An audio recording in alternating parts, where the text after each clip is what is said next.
Hello friends, movies all about এই আপনাদের স্বাগত। Mirzapur the movie teaser drop করা হয়েছিল বেশ কিছুদিন আগে। টিজারটা লাগলো কেমন? যবে থেকে এটা খবরে এসেছিল যে মির্জাপুর বড় পর্দায় আসছে, তবে থেকে কিন্তু আমি অন্তত ভীষণ এক্সাইটেড ছিলাম। এবং সত্যি বলতে গিয়ে মির্জাপুরের টিজারটা এক কথায় মারাত্মক হয়েছে। টিজারটা শুরু হলো কালীন ভাইয়া অর্থাৎ পঙ্কজ ত্রিপাঠীকে দিয়ে। এরপর এক এক করে মুন্না ভাইয়া, গুড্ডু ভাইয়া, বাবলু ভাইয়া থেকে আরম্ভ করে প্রত্যেকটা ক্যারেক্টারকে তাদের নিজের নিজের মেজাজে দেখানো হলো। সেটা কিছুটা ডায়লগের মাধ্যমে, কিছুটা এক্সপ্রেশনের মাধ্যমে।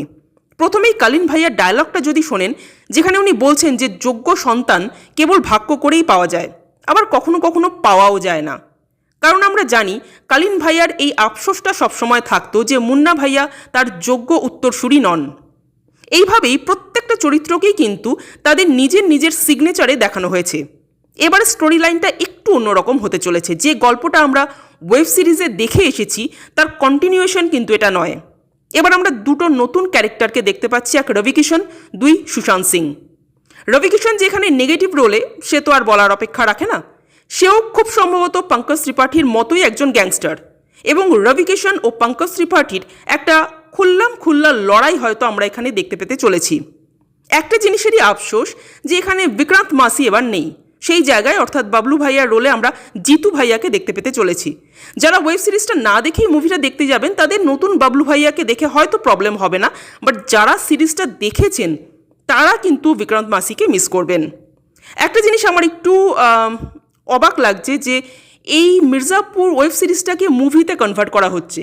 মানে এটা কিভাবে পসিবল? কারণ মির্জাপুর মানেই হলো র জিনিসপত্র দেখানো, সেটা ডায়ালগের ক্ষেত্রে হোক, মানে গালাগালি হোক বা মারপিট হোক, মানে অ্যাকশন সিন তো ভরে ভরে আছে, ভায়োলেন্স ভরে ভরে আছে।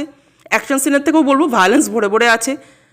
তারপর ইন্টিমেট সিনও প্রচুর থাকে সেখানে। তো সেই রকম একটা প্রজেক্টকে মুভিতে কনভার্ট করা কিভাবে পসিবল আমি জানি না। কারণ মুভির ক্ষেত্রে কিন্তু সেন্সর বোর্ড কাঁচি চালাবেই। আর যদি সমস্ত সিনে তারা কাঁচি চালায়, বা যদি মেকাররা এটা আগে থেকেই ভেবে নেন যে সেন্সর বোর্ড কাঁচি চালাবেই, সেই জন্যই তারা আর এতটা র জিনিসপত্র মুভির ক্ষেত্রে না দেখান, তাহলে কিন্তু মির্জাপুরের সেই ভাইবটাই নষ্ট হয়ে যাবে। মানে মির্জাপুর যে কারণে মির্জাপুর হয়েছে, শুধুমাত্র তো স্টোরি লাইনের জন্য হয়নি, তার সাথে সাথে এই র জিনিসপত্রগুলোর জন্যই কিন্তু হয়েছে। তো সেইটাই যদি মিসিং হয়, তাহলে যদিও টিজারে কিন্তু অনেক র জিনিসপত্র দেখানো হলো, মানে মারামারি কাটাকাটি সেভাবে না হলেও কম্পাউন্ডার যে গলা কাটছে সেই সিনটা কিন্তু টিজারে রয়েছে। এবার দেখা যাক সত্যি সত্যি তারা সেই সিনগুলো রাখেন কিনা, এবং সবথেকে বড় কথা সেন্সর বোর্ড রাখেন কিনা। হয়তো একটা এ সার্টিফিকেট আসবে, সেটাই স্বাভাবিক। যাই হোক, দেখা যাক ফাইনালি কি হয়। তবে একটা কথা বলবো যে সিরিজটা ডার্ক লাগলেও মুভির টিজারটা কিন্তু অনেক বেশি ভাইব্রেন্ট লাগছে। সিরিজের তুলনায় মুভিতে অনেক বেশি খরচা করে বানানো হয়েছে এটা মনে হচ্ছে।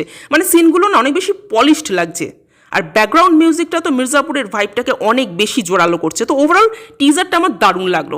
আপনাদের কেমন লেগেছে কমেন্ট করে জানাবেন। আর আমাদের ভিডিও ভালো লেগে থাকলে প্লিজ লাইক, শেয়ার, সাবস্ক্রাইব করতে ভুলবেন না। Thank you.